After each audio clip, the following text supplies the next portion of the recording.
बच्चों के जाने के बाद उनके घर पर काम करने के लिए जो बाई आती थी, उसके काम में मीन मेख निकालना उनकी आदत थी। अक्सर वे उसे डांटने के बहाने ही तो अपनी अमीरी का यशगान करके संतुष्टि का अनुभव करते थे, क्योंकि लोगों से उनकी बातचीत न के बराबर होती थी और आसपास के लोगों को उन्हें अपनी यशगाथा गाने का सामान्यतः अवसर ही प्राप्त नहीं होता था। इमरजेंसी के बाहर मेरे साथ बैठे हुए चौधरी साहब आज बेहद गंभीर और गमगीन लग रहे थे। शायद उनको आत्मग्लानि का अनुभव हो रहा था। उनके चेहरे की भावना से स्पष्ट था कि वे बेहद परेशान हैं। उनके कंधे पर मैंने ज्यों ही हाथ रखा तो वे फफक कर रो पड़े। मैंने उन्हें धैर्य बंधाते हुए कहा, चौधरी साहब आप बिल्कुल चिंता न करें, हम सब तन मन धन सहित आपके साथ हैं। आपको किसी भी प्रकार की चिंता करने की आवश्यकता नहीं है। भाभी जी जल्दी ही ठीक हो जाएंगी, जैसा कि डॉक्टर भी कह रहे थे कि हम लोग उन्हें सही वक्त पर ले आए। देर हो जाना घातक हो सकता था।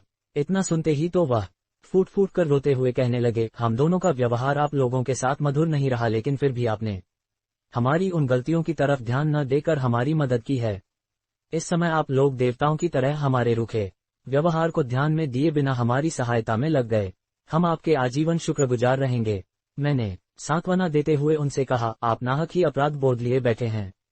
हम लोग तो ऐसा कभी नहीं सोचते। आजकल सभी का समय बहुत ही कीमती है। हर आदमी अपने काम में व्यस्त है। आखिर हम एक दूसरे के पड़ोसी हैं। हमारा आपका सबसे निकट का संबंध है। हमारे पड़ोसी एक दूसरे के सुख दुख में जितनी जल्दी भागीदारी निभा सकते हैं, इतना जल्दी कोई दूसरा नहीं निभा सकता।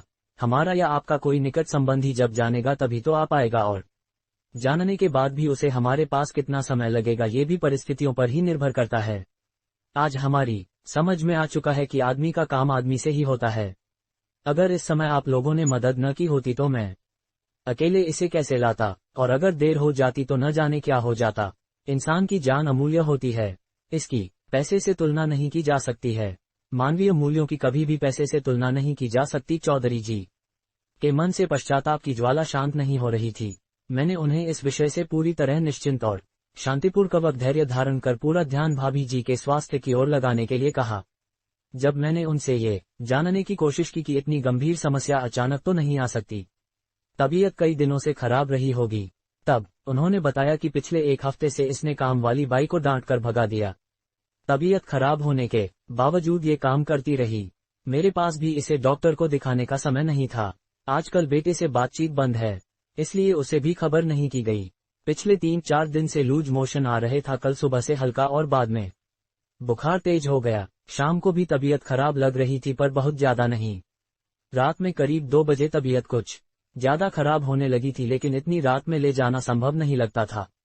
सवेरे तक जो हाल हुआ उसके हिसाब से इसे मैं अकेले कैसे लाता।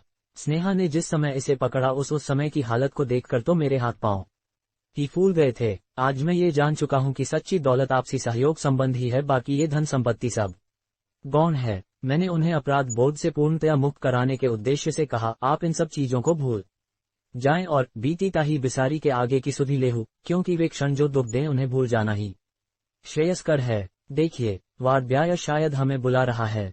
चौधरी साहब मेरे साथ साथ वार्ड बॉय की ओर बढ़ चले।